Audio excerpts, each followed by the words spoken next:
The smell reaches you first. Fresh coffee drifts through a cracked kitchen window and mixes with cool salt air from the bay. Outside, the morning is still finding its voice. A distant ferry horn rolls across the water. Somewhere down the block, a screen door closes with a soft clap. The light is pale and blue, its lips between the curtains and stretches across the floorboards. Seattle is waking slowly. We stand for a moment and listen.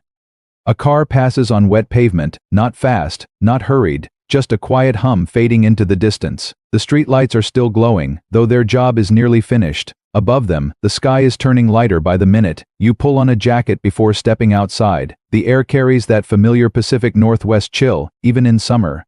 It wakes you up better than any alarm clock. The neighborhood feels peaceful. Houses sit close together, their windows catching the first hints of daylight. A newspaper lands on a porch with a soft thud. A dog barks once and then settles down again. Across the city, ferries are already moving through the water. In 1985, thousands of people begin their day this way, crossing the bay before most of the city is fully awake. But right now, none of that feels important. What matters is the feeling that the day is still untouched, the feeling that anything could happen between this quiet morning and the lights that will glow tonight. We are standing at the beginning of 24 ordinary hours. Nothing famous, nothing historic, just a single day in Seattle in 1985, and sometimes those are the days we remember best. The city is awake now, but only just. The sky above the water has turned silver. Commuters are beginning to move. Coffee cups warm cold hands. Store owners unlock doors they have opened hundreds of times before. Another ordinary day begins, and nobody suspects it will someday feel like a memory. You and I are going to spend the whole day here.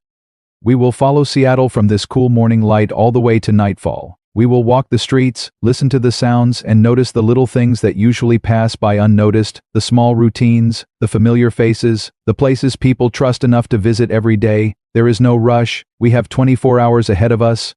As the sun climbs higher, Main Street will fill with life. Shops will open, conversations will spill onto sidewalks, families will move through their daily rhythms. By evening, neon signs will flicker to life and reflect on damp pavement. But there is something else waiting for us too. You can already feel it, even if nobody says it out loud. This world looks solid, permanent even. Yet small changes are beginning to gather beyond the edges of the day. New roads, new habits, new places pulling people away from old ones. We will come back to that later. For now, we simply live here. If you enjoy walking back into these forgotten times, consider subscribing to The Way We Were so you don't miss the next journey. Today is not about major events. It is about a feeling, a city breathing through one ordinary day. A day that seems endless while it is happening. A day that before anyone realizes it becomes part of the past. The morning is waiting for us. Let's step outside. The morning air feels cool against your face. A thin layer of mist hangs over the water. The city is awake now, but it still moves gently. Seattle mornings often begin this way, quiet, gray, unhurried.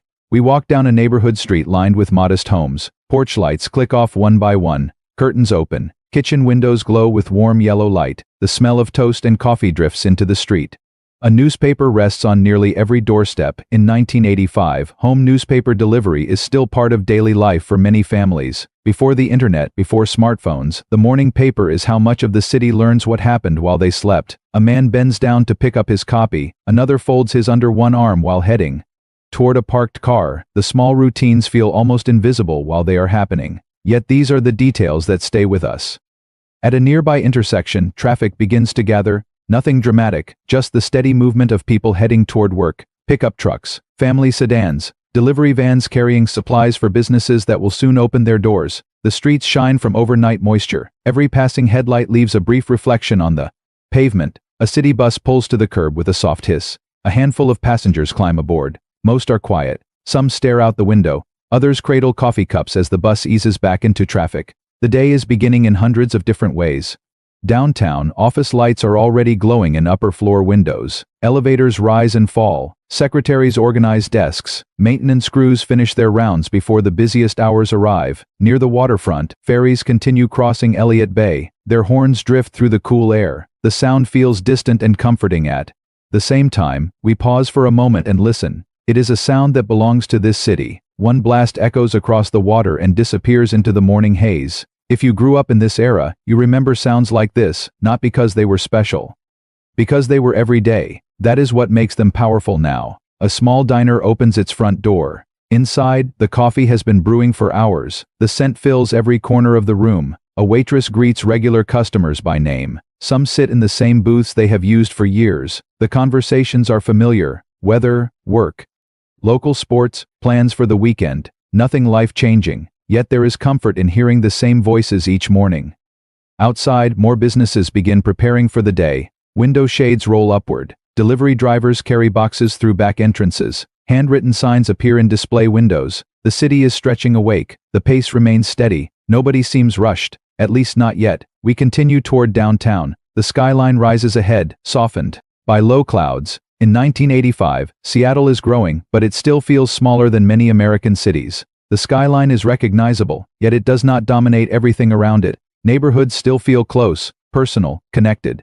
You can walk several blocks and recognize familiar faces. A mechanic unlocks his garage. A florist arranges fresh flowers. A barber sweeps yesterday's hair from the floor before customers arrive. The day belongs to working people. People who show up because showing up matters. The rhythm of the city is built from thousands of ordinary responsibilities. Children begin appearing on sidewalks. Some wait for school buses. Others walk together in small groups. Backpacks bounce against their shoulders. Their conversations drift behind them as they disappear around corners.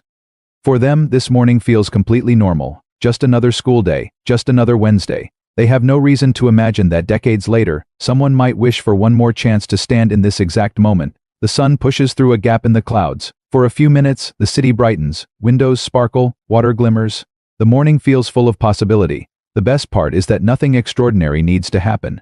The beauty is already here, in the fairy horn, in the newspaper on the porch, in the smell of coffee escaping an open door, in the simple certainty that the day is still ahead of us. And as the hours pass, Seattle begins to move a little faster. The sidewalks grow busier. The traffic grows thicker. The quiet morning slowly gives way to something livelier. By noon, the street has changed. By noon, the street has changed. The calm of the morning has given way to movement. The sidewalks are full now. Store doors swing open and closed. Conversations overlap. Cars roll past in a steady stream. Somewhere nearby, a radio plays through an open window. The city feels awake in a different way, not quiet anymore, alive. We step onto a busy downtown block. The smell of fresh bread drifts from a bakery. A few doors down, someone is grilling onions for lunch. The scents mix together and follow the breeze down the street. People move with purpose. Office workers hurry toward lunch counters. Delivery drivers weave between businesses. Shoppers pause in front of display windows, studying things they may or may not buy. In 1985, cash is still king for most everyday purchases. Wallets snap open. Bills change hands. Coins jingle into cash registers with a familiar metallic sound. The rhythm feels almost musical. A cashier greets customers one after another. A receipt tears from a register. A bell rings as someone enters another shop. The sounds repeat all day long. At a corner drugstore, people browse magazine racks. Rows of colorful covers promise stories, news, hobbies, and entertainment. Some customers flip through pages before making a choice. Others simply stop to look. Information moves slower here. News travels through newspapers, television broadcasts, radio stations, and conversations shared face to face. You cannot instantly know everything, and somehow, that creates its own kind of patience. We continue down the block. Storefronts line both sides of the street. Clothing shops, hardware stores, bookstores, small family businesses that know many of their customers by name. The owners stand near the front doors. They wave, they chat, they ask about families. Business is not always just business. Sometimes it feels like belonging. A city reveals itself through places like these. Not the landmarks, not the postcards, the everyday places, the places people depend on. The lunchtime crowd grows thicker. People fill diners and booths are occupied. Counter stools are taken. The steady clatter of dishes rises above dozens of conversations. Nobody seems to mind the noise. It feels warm, comforting, human. Near the waterfront, workers sit on benches eating packed lunches. Ferries continue moving across the bay. Gulls circle overhead, calling out as they ride. The water sparkles beneath brief patches of sunlight. Clouds still dominate the sky, but every now and then the sun breaks through. When it does, people notice. Seattle teaches you to appreciate those moments. A few blocks away, shoppers drift through department stores. Escalators hum. Shopping bags swing gently from hands. Families compare prices. Teenagers browse without much intention of buying anything. The experience itself is part of the attraction. Being there matters. Seeing people matters. Running into someone you know matters. If you grew up in this era, you remember afternoons like this. Not because every day was exciting, because everyday life happened in shared spaces. People crossed paths naturally, again and again. The city feels connected. At a record store, customers flip through albums one by one. The search takes time. There is no shortcut. Finding something new feels like discovering a treasure hidden among hundreds of possibilities. A favorite song might become attached to an entire season of your life. Years later, one note can bring it all back. Across the street, a movie theater marquee advertises upcoming showtimes. Bright letters stand above the entrance. People stop to read them before moving on. Plans for the evening are already forming. The city is thinking ahead, but midday still belongs to the present. The sun reaches its highest point. The sidewalks remain crowded. The traffic never fully stops. Seattle is working, buying, selling, meeting, talking, living. And beneath all that activity, there is a feeling that is difficult to describe. A sense that these familiar streets will always be here, that the stores will keep opening, that the same people will keep showing up, that tomorrow will look very much like today. For now, it seems true. The afternoon is waiting just ahead, and the pace of the day begins to change once again. The afternoon arrives quietly. The rush of lunch begins to fade. The sidewalks are still busy, but the energy has softened. Shadows stretch a little farther across the pavement. The light turns warmer, touching windows and rooftops with a gentle glow. The city settles into its working rhythm. We step inside a small office building. Typewriters click steadily from behind half-open doors. Telephones ring now and then. Papers move from one desk to another. Coffee cups sit beside stacks of folders. The work is not glamorous. Most of it never makes headlines. Yet this is how much of the city spends its day. In 1985, many offices still rely heavily on paper. Records, filing cabinets line walls. Important information lives inside folders, drawers, and handwritten notes. Someone walks down a hallway carrying a stack of documents. Someone else leans back in a chair and rubs tired eyes. The afternoon hours often feel the longest outside. Repair crews work along city streets. Mechanics lift hoods inside garages. Construction workers guide equipment into place. Electricians climb ladders. Warehouse employees load trucks for tomorrow's deliveries. The city functions because thousands of people perform jobs that rarely attract attention. Most never expect recognition. They simply do what needs to be done. There is something beautiful about that. The steady reliability of ordinary work, the quiet pride of showing up every day. We leave downtown and move toward a residential neighborhood. The pace changes immediately. Traffic grows lighter. The streets become calmer. Tall trees sway gently in the breeze. A basketball bounces somewhere in the distance. School has ended for the day. Children appear on sidewalks and front lawns. Some ride bicycles. Others gather around driveways or neighborhood parks. Their laughter carries through the afternoon air. A group of kids races toward a corner store with pockets full of change. The destination matters, but the walk there matters too. Every block feels familiar. Every shortcut is memorized. Every cracked section of sidewalk has a story attached to it. For children, neighborhoods can feel as large as entire worlds. A mother opens the front door and calls for someone to come home before dinner. The voice travels across several yards. A few reluctant replies drift back. Some things never change. Inside nearby homes, the afternoon routine is beginning. A washing machine hums softly. A radio plays in the kitchen. Sunlight falls across a dining room table where mail waits to be sorted. The details seem small. Yet years later, they are often what people remember most clearly. Not the major events, the atmosphere around them. The feeling of being home. One family gathers in a modest living room. The television is off for now. The house feels peaceful. A father arrives home from work a little earlier than usual. He sets down his keys. His children rush to greet him. For a few moments, nothing else matters. No schedules, no deadlines, no errands. Just a simple reunion at the end of a workday. The moment passes quickly. Most people barely notice such moments while they are happening. Yet they become some of life's strongest memories. If you grew up in this era, you remember moments like these: a familiar voice at the door, the sound of someone arriving home, the feeling that the people you care about are finally all under one roof. In the backyard, a grill is being prepared for dinner.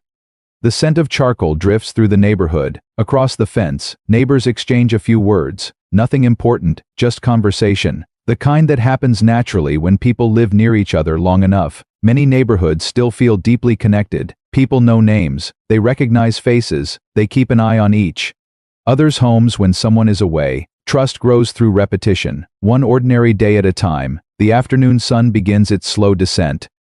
The light grows softer, golden reflections appear in windows. The city seems to take a deep breath. Work is ending for some, evening plans are beginning for others. Cars pull into driveways, bicycles return to garages, families gather around dinner tables. The day is moving forward exactly as it should, and just beyond the horizon.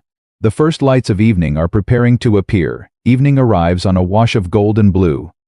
The sun slips lower behind the city, and the last daylight lingers across the water. Windows catch the fading light for a few brief moments before surrendering to dusk. The air feels cooler now. People notice, jackets appear, hands slide into pockets. The city begins its nightly transformation. We walk back toward downtown. Traffic is heavier again, though different from the morning rush. People are heading home. Others are just beginning their evening. Headlights stretch in two long lines along wet streets. Reflections shimmer on the pavement beneath them. Seattle always seems to have a special relationship with light, especially after rain, especially at night. Store owners switch on signs above their doors. One by one, neon tubes flicker to life. Red, blue, green, soft glows spread across sidewalks and windows. The city begins to sparkle. In the mid-1980s, neon signs still define many American downtowns after dark. Long before digital screens dominate city streets, these glowing signs help create the personality of the night. Each one feels different. Each one belongs to its place. A theater marquee glows brightly above a crowd gathering for the evening show. Couples stand in line. Friends laugh together while waiting for tickets. The excitement is small but genuine. For many people, a simple night out feels special, not because it is rare, because it breaks the rhythm of the workweek. Nearby restaurants fill with customers. The smell of fresh seafood drifts from one doorway, garlic and butter drift from another. Inside, conversations blend into a comfortable background hum. Glasses clink. Waiters move between tables. People linger a little longer than necessary. Nobody seems eager to leave. The night still feels young. Along the waterfront, ferries continue making their crossings. Their lights move slowly across the darkening water. The city skyline reflects in broken fragments across the bay. A ferry horn sounds again, deeper now, more distant. The sound hangs in the air before fading away. It feels like part of the evening itself, a reminder that the city is still moving, even as the day winds down. We pause and watch the water, the lights, the people passing by. There is no hurry. That may be the most surprising thing. A modern city, yet so many moments still feel unclaimed by urgency. Teenagers gather outside record stores and restaurants. Friends meet after work. Families finish dinners before heading home. Some people stroll simply because the evening feels too pleasant to waste indoors. The sidewalks remain alive, but the energy has changed. Morning belongs to possibility. Afternoon belongs to responsibility. Evening belongs to reflection. If you grew up in this era, you remember nights like this, not a specific night, just the feeling of staying out a little longer than planned, the glow of neon reflected on wet pavement, the comfort of knowing tomorrow can wait until morning. In apartment windows above the street, lamps switch on one by one, televisions glow behind curtains, dinner dishes are washed, homework is finished.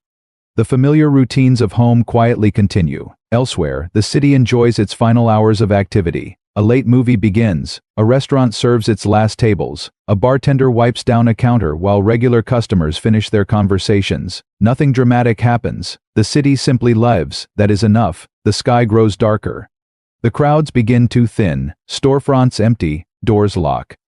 The sounds of traffic become less frequent. Seattle settles into night. The neon signs remain glowing for a while longer. The ferries continue crossing the dark water. And somewhere beneath all of it, almost impossible to notice at first, the future is beginning to arrive. The future never arrives all at once. It comes quietly. So quietly that most people barely notice it.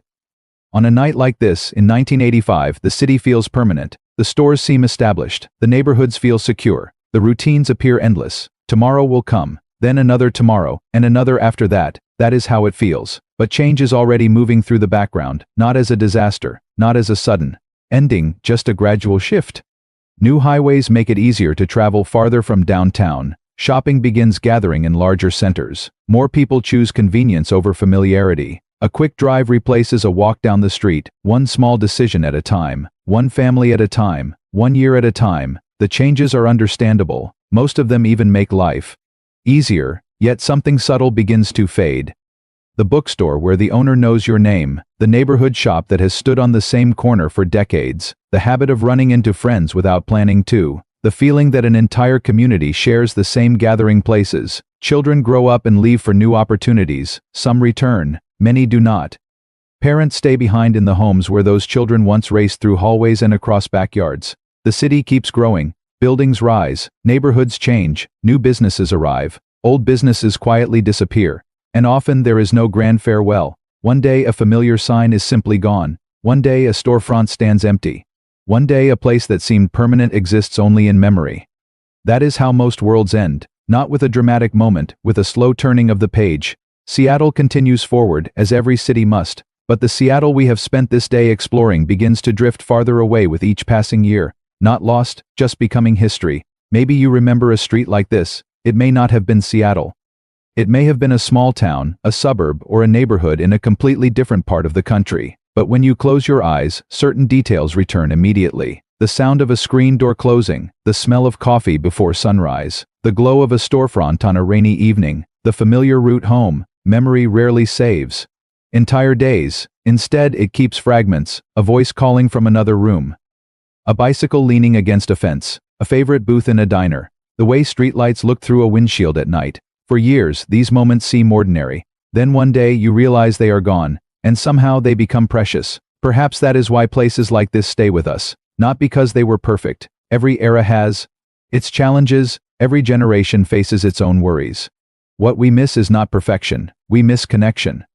We miss the feeling of belonging somewhere. We miss the routines that quietly shaped our lives without asking for recognition. A day like this in Seattle in 1985 is not remembered because something extraordinary happened. It is remembered because life was being lived. People were building memories without realizing it. Parents were raising families, friends were sharing conversations. Children were collecting moments they would carry for decades, and maybe, as we walk through this day together, it reminds you of your own. A place, a street, a season of life, a version of the world that exists now only in memory. Yet somehow, when we remember it, it feels close enough to touch. Some places don't survive, but they're never really gone. They live in old photographs, in familiar songs, in stories shared across kitchen tables, and sometimes they return for a few quiet moments when a sound, a smell, or a memory opens a door back to the past. Today we spent one ordinary day in Seattle in 1985.